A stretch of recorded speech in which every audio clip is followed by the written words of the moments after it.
காதுல போய் ஒரு குச்சி மூலிகை குச்சியை ஒடிச்சிட்டு வாங்க.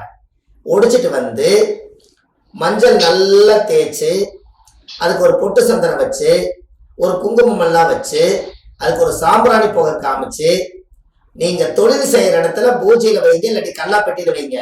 அந்த மரத்துல இருக்கிற கூட்டம் எப்படி ஒன்னா வசீகரமா வந்து கூடிச்சோ அதே மாதிரி உங்க தொழிலுக்கு அத்தனை பேர் கூடமா வருவாங்க. ஜோசி பாக்குறதுக்கு அத்தனை பேர் வருவாங்க. ஜாதகம் நீங்க பாக்குறதும் ஃபர்ஸ்ட் கிளாஸா வேலை செய்யும். பிஸி ஆயிருவீங்க. எப்படி அம்மா பரிகாரம்? எப்படி எளிமையான பரிகாரமா?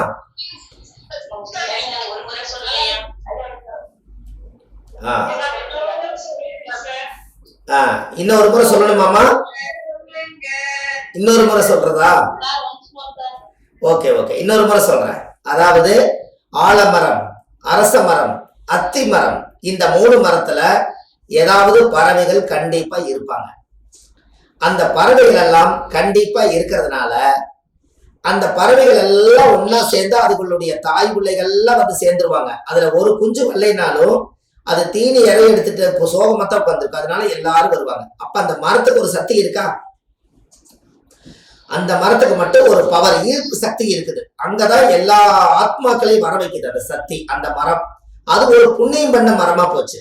பெரிய சித்தர்கள், முனிவர்கள், ரிஷிமார்கள், யோகிகள் எல்லாம் இந்த பறவைகள் எல்லாம் யாருன்னு கேட்டீங்கன்னா நம்மளை போல மனிதர்கள் தான். போன பிறவியில அவங்க ஏதோ ஒரு பறவையுடைய தவம் வாங்கினதுனாலதான் அந்த ஆத்மாக்கள் எல்லாம் பறவையா இருக்காங்க. அப்ப அங்க இத்தனை குருவிகளும் அது முன்னோர்களுடைய ஆத்மா தான். அவங்க எல்லாம் ஒரு மரத்துல தங்கியிருக்காங்க. அந்த மரத்துல போய் உங்களோட பிறந்த திதி எது வருகிறதோ அந்த திதி அன்னைக்கு போய் கிழக்க பார்த்த செடியா இருக்கணும், கிழக்க பார்த்த மூலிகை தலையா இருக்கணும். பாத்துக்கோங்க, நீங்க நல்லா யோசிக்கணும். சூரிய ஒளி எங்க படும்? கிழக்க உதிக்கும்.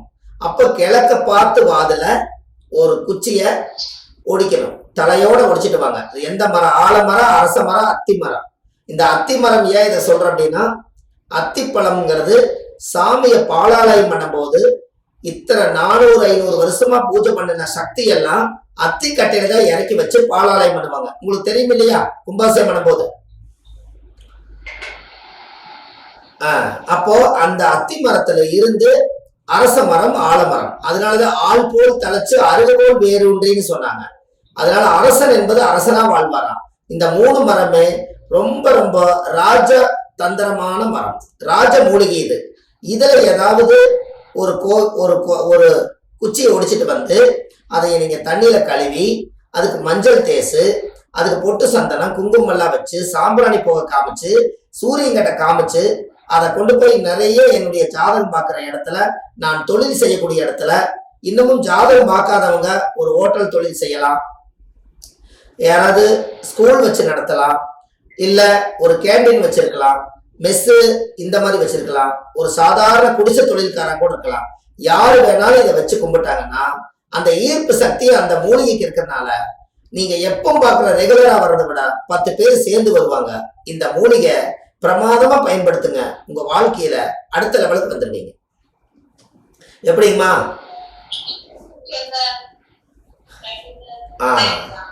சின்ன விஷயம்தான். நீங்க ஒரு 5 ரூபாய் செலவிட போறீங்க. 10 காசு சந்தனம், 10 காசு குங்குமம்.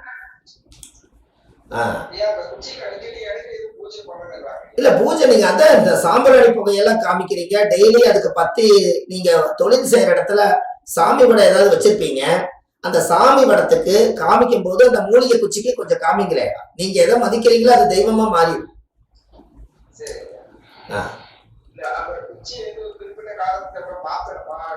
ஆமா ஆமா, ஒரு வருஷம் வைங்க, அப்புறம் நதியில விட்டுருங்க. இன்னொரு வருஷம் போய் கிழக்க போறதை எடுத்துருவாங்க. பவர் குறையும் இல்லையா? அது மாதிரி பண்ண சரிங்களா ஐயா? அப்போ அந்த காலத்துல சொல்லுவாங்க பனை 1000 பறவை 1000. பறவை கொல்லாம இருந்தா அதுக்கு 1000 ஆண்டவன் ரொம்ப எச்சா கொடுத்துக்கிறானா. அதனால பறவை 1000 பனை 1000 பறவை 1000. பனை மரத்தை அறுக்காம இருந்தீங்கன்னா 1000 வருஷம் உயிரோட வாழுமா. பறவை கொல்லாம இருந்தீங்கன்னா மூலிகை தான் சாப்பிடுது, நோய் இல்லாம வாழுமா. காலையில் அதுவே எக்ஸசைஸ் பண்ணிக்குது. அப்பேற்பட்ட சக்தி வாய்ந்த உட்கார்ந்த மரமே நம்மள ஒரு நிலையா உட்கார வைக்கும். அதுக்கு தான் அந்த மூலிகை பரிகாரம். சரிங்களா ஐயா? சரி, நீங்க யாரோ 2-3 பேர் மீட்டு போடாம இருக்கிறதுனால உங்ககிட்ட ஒரு விஷயம் சொல்றேன். குருவாயூர்ல போய் குழந்தைக்கு சோறு விட்டுறாங்களே, அது என்ன காரணம் அப்படின்னு யாரா சொல்ல முடியுமா? குழந்தை பிறந்தா முதல்ல சாப்பிடறதுக்காக குருவாயூர் கோயில போய் சோறு விட்டுறாங்க. அது என்ன லாஜிக்னு சொல்லுவீங்களா? யாரோ ஒருத்தர் 2 பேர் சொல்லுங்கம்மா, எல்லாரும் இல்ல. அம்மா தெரிஞ்சவங்க. ஓகே ஓகே சரி, ரொம்ப சந்தோஷம். நான் ஒன்று சொல்றேன். அதாவது குருவாயூர்ல போய் குழந்தைக்கு ஏன் முதல் சோறு சொல்லுங்க.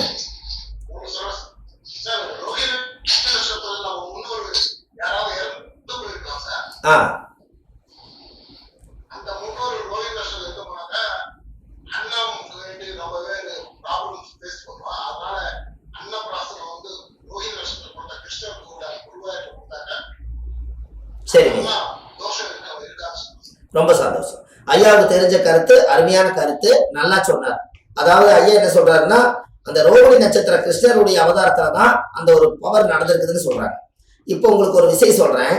ஒரு குழந்தை பிறந்தா இந்த குழந்தையை கொண்டு போய் நீங்க குருவாயூர்ல சோறு ஊட்டுறதுக்கு காரணம் என்னன்னு கேட்டீங்கன்னா, முதல்ல அந்த குழந்தைக்கு அன்னத்தை எடுத்து குருவாயூர்ல கொண்டு போய் நைவேத்தியம் பண்ணி படைச்சிட்டு அந்த குழந்தைக்கு சோறு ஊட்டினீங்கன்னா அந்த குழந்தைக்கு ஆயுள் காலத்து வரைக்கும் ஜீரண கோளாறு வராது.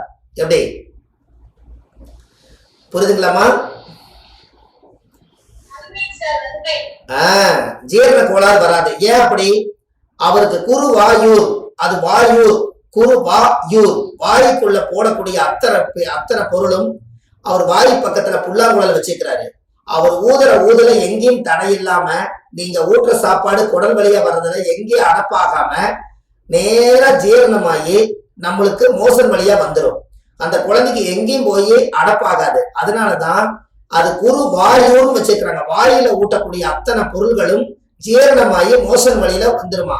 அதுக்கு முதல்ல அன்னத்தருத்தனம் வராம அந்த குழந்தைக்கு ஆயுள் முழுவதும் ஜீரண கோளாறு இல்லாம நல்லபடியா நடக்கணுங்கிறதுக்காக ஒரு விண் காந்த சக்தி அங்க இருக்கிறதுனாலையும் புல்லாங்குழல் வச்சு அவர் ஊதி தடையை நீக்கிறதுனாலையும் ஜீரண கோளாறு குழந்தைகளுக்கு வராதுங்கிறதுக்காகத்தான் குருவாயூர்ல போய் முதல்ல குழந்தைக்கு சோறு ஊட்டுறாங்க. எப்படி அம்மா? எப்படி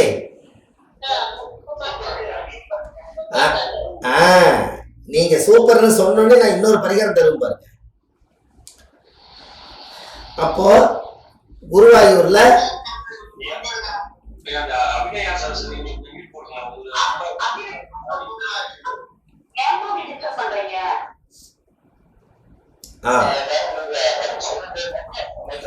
சரி சரி சரி ஓகே ஐயா, வந்துடலாம். அடுத்தது உங்களுக்கு பரிகாரம் அப்படியே லைனா வருதா? அம்மா உங்களுக்கு எல்லாத்துக்கும் லைனா பரிகாரம் கிடைச்சுக்கிட்டே இருக்கா? உங்களுக்கு ஏதாவது போர் அடிக்குதா ஐயா? உங்களுக்கு எல்லாம் யாராவது போர் அடிக்குதா?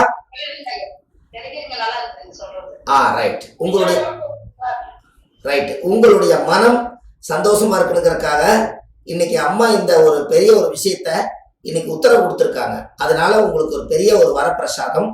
இதுல இன்னொரு விஷயம் என்னன்னு கேட்டீங்கன்னா, யாருக்கெல்லாம் ஊர் சாபம் வரும், ஊர்ல இருக்கிறவங்க எல்லாம் சாபம் நிறைய கொடுத்தாங்கன்னா அந்த சாபத்தை நீக்கிறதுக்கு உங்களுக்கு பரிகாரம் வேணுமா?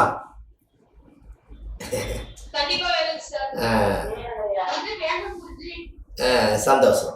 உங்களுக்கு கொடுக்குற பாருங்க. யாருடைய ஜாதகத்தில எல்லாம் சனி செவ்வாய் சேர்க்கை இருக்குதோ அவங்களுக்கு போன பிறவியிலையும் இந்த பிறவியிலையும் ஊர் சாபம் அந்த குடும்பத்துல வரும்.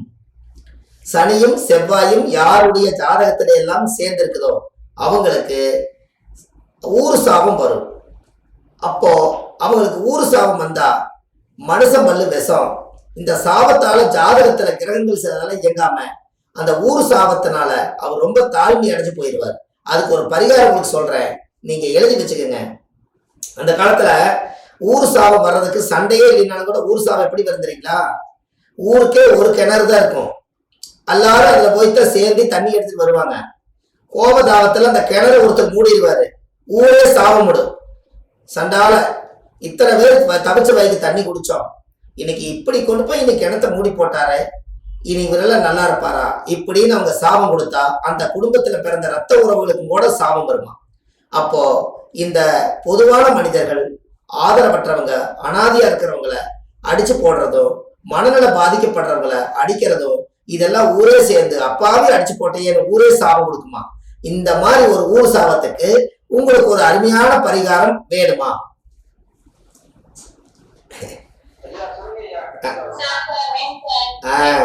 எழுதி இது என்ன உங்களுக்கு வந்து இது ரொம்ப முக்கியமான விஷயம்னு சொல்லிட்டேன். அதுக்கு என்ன பண்ணணும்னு கேட்டீங்கன்னா, சிவன் கோயில் ஆலயத்துல போய் ஆலய மணி வாங்கி ஒண்ணு கட்டி விடுங்க.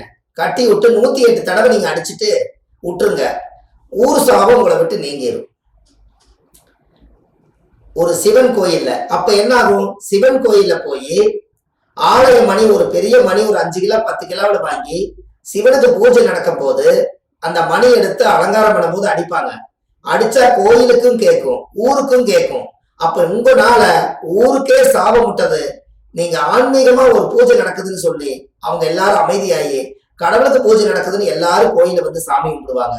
அப்ப நீங்க ஒரு ஆலய மணி வாங்கி கட்டினீங்கன்னா உங்க குடும்பத்துக்குள்ள ஊர் சாபம் அதோட நீங்கிடும். எப்படி பரிகாரம் சொல்லுங்க?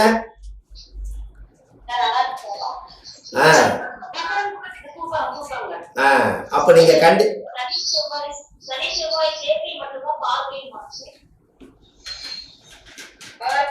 அம்மா பார்வைக்கு அதான் நம்ம வரும். அம்மா பார்வையும் அதான் வரும். நீங்க பார்வை சேர்க்கை இது ரெண்டும் சேர்ந்துக்கீங்க. ஆனா ஒரு சில பேருக்கு வந்து சனி 3, 4, 7, 10 தான் பார்வை. அங்கெல்லாம் செவ்வாய் இருக்கும். அப்ப சனி செவ்வாய் சனி பார்க்குதல்ல, இவங்களுக்கும் அது ஒரு சாபம் இருக்கும். சனி 3, 7, 10 சனி இருக்கிறடா இந்த 4 இடத்துலயுமே செவ்வாய் சம்பந்தப்பட்டால் அவங்களுக்கு ஊர் சாபம். அந்த குடும்பத்துல முன்னோர்கள் அந்த காலத்துல மண்ணவாரி தூத்துறது, மாறில் அடிக்கிறது, கோயில் குளத்தில் விழுகிறது, இந்த சாப சக்திகள் எல்லாம் அந்த வம்சத்துல வருமா. அதுக்காகத்தான் அதை தீக்கிறதுக்காக ஊருக்கே அந்த காலத்துல நீர்மோர் ஊத்துனாங்க. எப்படி அந்த நீர்மோர் எப்படி வந்தது இப்ப தெரிஞ்சுக்கலாமா? அந்த கோயில் விசேஷம் நீங்க எல்லாம் ஊர் சாபம் வாங்கியிருந்தா ஒரு நாள் நீர்மோர் பந்தல் போட்டு ஒரு 10 கிலோ 20 கிலோ தயிரை வந்து மோரா மாத்தி அந்த ஊரே ஒரு டம்ளர் குடிக்கிற மாதிரி நாசூக்கா புண்ணியத்தையும் தேடிட்டு சாபத்தை விமோச்சனம் பண்ணி கோயிலையும் ஜாமி கும்பிட்டு வந்துட்டீங்கன்னா உங்களுக்கு இந்த நீர் மோராலேயே எல்லா தோஷம் நீங்கும். எப்படி